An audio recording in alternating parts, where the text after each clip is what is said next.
क्या आप लोगों ने कभी सोचा है कि जो हमारी अर्थ है वो भी एक सनस्क्रीन वियर करती है। अगर हम जब जैसे घर से बाहर निकलते हैं तो हम सबसे पहले क्या करते हैं, सनस्क्रीन लगाते हैं कि हमें सन बर्न ना हो जाए, हमारी बॉडी पे हमारे फेस पे टैनिंग ना हो जाए। ऐसे ही हमारे अर्थ की भी एक नेचुरल सनस्क्रीन होती है जिसको बोला जाता है ओजोन लेयर। ना ही वो SPF 50 है, ना ही वो SPF 100 है, वो है SPF ओजोन। अब आप लोगों को सुनने में थोड़ा सा अजीब लग रहा होगा, चलिए समझते हैं ओजोन लेयर के बारे में। ओजोन लेयर क्या है? सबसे पहले ओजोन लेयर एक प्रोटेक्टिव लेयर होती है जो अर्थ के स्ट्रेटोस्फेयर लेयर में पाई जाती है। स्ट्रेटोस्फेयर जो कि ग्राउंड लेवल से 10 to 50 किलोमीटर अबव होती है, उसमें हमारी ओजोन लेयर प्रेजेंट है जो कि अर्थ को सराउंड करके रखती है।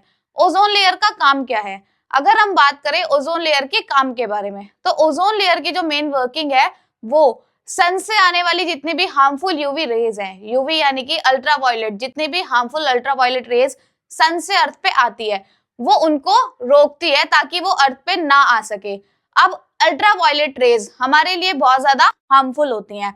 अगर ओजोन लेयर नहीं होगी या ओजोन लेयर डिप्लीट हो जाएगी, खराब हो जाएगी, तो ये जो हार्मफुल रेज आ रही है वो डायरेक्टली अर्थ में एंटर होंगी।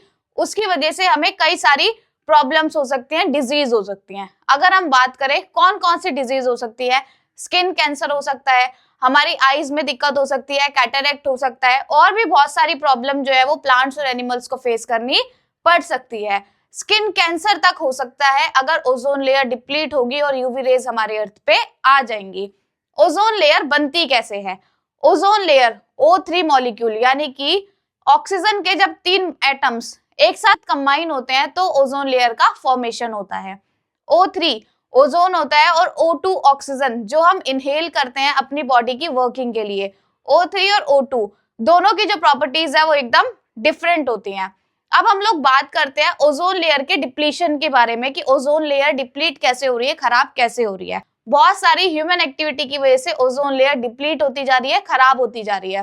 पहला अगर हम रीजन की बात करें, हम एसीज और रेफ्रिजरेटर यूज करते हैं अपने घरों में। कुछ मतलब जो ओल्ड एसीज रेफ्रिजरेटर होते हैं वो CFCs क्लोरोफ्लोरोकार्बन रिलीज करते हैं जो कि ओजोन को डिप्लीट करती है। नेक्स्ट अगर हम बात करें नाइट्रस ऑक्साइड्स, जो कि क्या करती है, ओजोन लेयर के डिप्लीशन में वर्क करती है, ओजोन लेयर को खराब करती है। साथ ही साथ जो इतनी सारी इंडस्ट्रीज सेटअप हो गई है आज के टाइम में, इंडस्ट्रीज से जो निकलने वाला वेस्ट है उसमें से भी क्लोरीन और ब्रोमीन गैस रिलीज होती है जो कि ओजोन को डिप्लीट करने का काम करती है।